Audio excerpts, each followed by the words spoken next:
As we did with the earlier exercises, we're going to use a Jupyter Notebook for the graded assessment. But this time, once you're done with the exercise, you need to submit your code for grading. In this video, we'll guide you through what you need to do to submit your assessment. It's pretty simple. You'll start by running the notebook and completing the exercise, just as you've done with the other ones.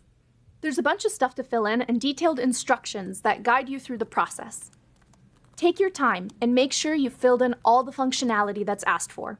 Once you're done, you can submit the assignment by clicking the Submit Assignment button at the top. When you submit your assignment, you'll see a pop-up that gives you a link where you can find your assignment results. If you close the pop-up without clicking the link, you can find the results by going back to the course interface and navigating to the next element. The grader can take a few moments to execute your code and check if you've done everything correctly.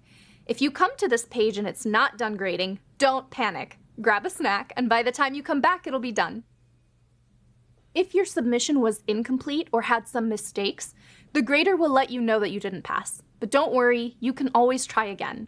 Go back to the notebook and make sure that you're following all the instructions and complete all the missing functionality.